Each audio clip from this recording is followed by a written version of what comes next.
আজকের এই ভিডিওতে আমরা আলোচনা করতে চলেছি রায় ও মার্টিন প্রশ্নবিচিত্রা পঞ্চম শ্রেণীর দ্বিতীয় পর্যায়ের মূল্যায়ন 2026 অর্থাৎ সেকেন্ড ইউনিট টেস্টের পরিবেশ বিষয় যে 6 দাগের প্রশ্নপত্রটি রয়েছে অর্থাৎ বজবজ পিকে হাই স্কুল এইচএসসি বিদ্যালয়ের সমস্ত প্রশ্নের উত্তরগুলি সমাধান করব। প্রশ্নপত্র সমাধান করার আগে বলে দেই, আমার পরবর্তী ভিডিওগুলি বানাতে অনুপ্রাণিত করার জন্য চ্যানেলটিকে অবশ্যই তোমরা সাবস্ক্রাইব করে নেবে এবং এই ভিডিওটিকে বেশি বেশি করে লাইক কমেন্ট ও শেয়ার করে দেবে। প্রথমে একইটা আছে, সঠিক উত্তরটি নির্বাচন করে লেখো যে কোনো 5টি। 1-1 আছে কাজু বাদাম চাষ হয়, এটা হবে দীঘাতে। 1-2 আছে আজাদ হিন্দ ফৌজ বানিয়েছিলেন, এটা হবে সুভাষচন্দ্র বসু। 1-3 শিশু দিবস পালন করা হয়, এটা হবে 14ই নভেম্বর তারিখে। 1-4 একটি বরফ গলা জলের নদী হলো, এটা হবে এটি তোরসা হবে, কারণ হচ্ছে কালিন্দী ও মাতলা হলো সুন্দরবন অঞ্চলের জোয়ার ভাটার নদী। তোমরা এটা দাগিয়ে নেবে। এরপরে 1-5 যেটা আছে ছৌ নাচ বিখ্যাত, এটা হবে পুরুলিয়া জেলায়। এরপরে 1-6 আছে আমার সোনার বাংলা আমি তোমায় ভালোবাসি গানটি লিখেছিলেন, এটা হবে রবীন্দ্রনাথ ঠাকুর। এরপরে 2 দাগে আছে শূন্যস্থান পূরণ করো যে কোনো 4টে। 2-1 আছে তমলুকের আদি নাম, এটা হবে তাম্রলিপ্ত। এরপর 2-2 পশ্চিমবঙ্গের সবচেয়ে উঁচু পর্বতশৃঙ্গ, এটা হবে সান্দাকফু। এরপর 2-3 এটা হবে বাঁকুড়া টেরাকোটার কাজের জন্য বিখ্যাত। এরপর 2-4 আছে পেঁপের মতো খেতে একটি ফল হলো, এটা হবে কোয়াশ, যেটি পাহাড়ি অঞ্চলে চাষ করা হয়। এরপর 2-5 আমাদের সংবিধান রচনা করেন ডক্টর বি.আর. আম্বেদকর। এরপরে 3 দাগে আছে সত্য না মিথ্যা লেখো যে কোনো 4টে। 3 দাগে 1 আছে একশৃঙ্গ গন্ডার দেখতে পাওয়া যায় সুন্দরবনে, এটা মিথ্যা হবে। এরপরে 3-2 আগে কীটনাশক হিসেবে ব্যবহার করা হতো তুলসী পাতা, এটা মিথ্যা হবে। এরপর 3-3 গান্ধী বুড়ি নামে পরিচিত মাতঙ্গিনী হাজরা, এটা সত্য হবে। এরপর 3-4 আছে উঁচু জমিতে আউশ ধানের চাষ হয়, এটা সত্য হবে। এরপর 3-5 আছে একটি লুপ্তপ্রায় মাছ হলো ইলিশ, এটা মিথ্যা হবে। এরপর 4 দাগে আছে বাম স্তম্ভের সঙ্গে ডান স্তম্ভ মিল দেখাও। বাম স্তম্ভে 4-1 এটা আছে বীরভূম, এটা হবে সিউড়ি। এরপর 4-2 আছে দক্ষিণ চব্বিশ পরগনা, এটা হবে আলিপুর। এরপর 4-3 আছে মালদা, এটা হবে ইংলিশ বাজার। এরপর 4-4 আছে দক্ষিণ দিনাজপুর, এটা হবে বালুরঘাট।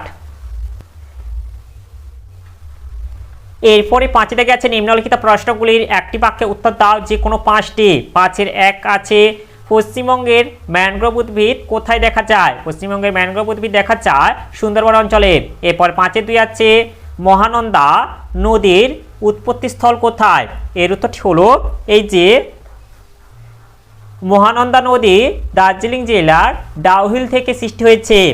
এরপরে 5-3 আছে বঙ্গভঙ্গ আন্দোলন কত সালে হয়েছিল, বঙ্গভঙ্গ আন্দোলন হয়েছিল 1905 সালে। এরপরে 5-4 আছে কোথাকার ফজলি আম বিখ্যাত, এটা হবে মালদার ফজলি আম বিখ্যাত। এরপর 5-5 আছে বোটানিক্যাল গার্ডেন কোন জেলায় অবস্থিত, বোটানিক্যাল গার্ডেন হাওড়া জেলায় অবস্থিত।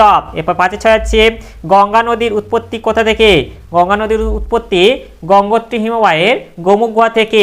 এরপরে 6 দাগে আছে নিম্নলিখিত প্রশ্নগুলির সংক্ষেপে উত্তর দাও যে কোনো 4টি। 6-1 আছে নদীমাতৃক সভ্যতা বলতে কি বোঝো, এর উত্তরটি হলো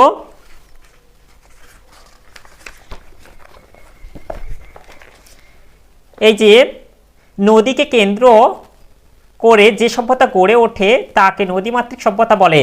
পৃথিবীর প্রাচীন সভ্যতাগুলো নদীর তীরেই গড়ে উঠেছিল, যেমন 1 হচ্ছে সিন্ধু নদীর তীরে প্রাচীন হরপ্পা সভ্যতা গড়ে উঠেছিল।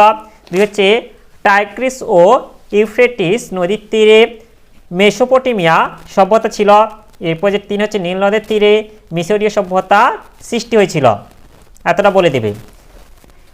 এরপর এটা হচ্ছে 6-2 স্বাধীন ভারতের প্রথম প্রধানমন্ত্রী ও শিক্ষামন্ত্রীর নাম লেখো।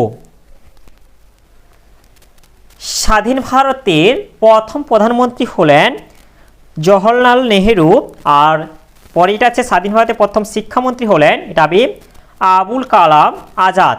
এরপর এটা আছে 6-3 লুপ্তপ্রায় মাছগুলিকে আমরা কিভাবে সংরক্ষণ করতে পারি, এর উত্তরটি হলো এই যে লুপ্তপ্রায় মাছের সংরক্ষণ, 1 হচ্ছে কোন কোন মাছ লুপ্তপ্রায় তার তালিকা প্রস্তুত করতে হবে। 2 লুপ্তপ্রায় মাছ বাজারে কেনাবেচা বন্ধ করতে হবে। 3 লুপ্তপ্রায় মাছের ডিম বা চারা মাছ পঞ্চায়েতের মাধ্যমে বিলি করতে হবে। 4 লুপ্তপ্রায় মাছ ধরা নিষিদ্ধ করতে হবে। এরপরে 6 থেকে 4 যেটা হচ্ছে ধাপ চাষ কাকে বলে, হারভেস্টার কি? এর উত্তরগুলি হলো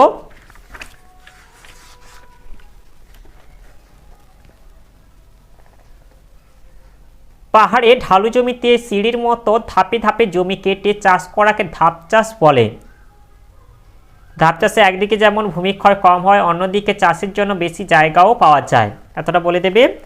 আর এরপরে এটা হচ্ছে হারভেস্টার কি? এর উত্তরটি হলো যে অত্যাধুনিক যন্ত্রের সাহায্যে ধান কাটা ও ঝাড়া হয় তাকে হারভেস্টার বলে। এরপরে 6 থেকে 5টা হচ্ছে নিত্যবহ নদী কাকে বলে, 2টি উদাহরণ দাও।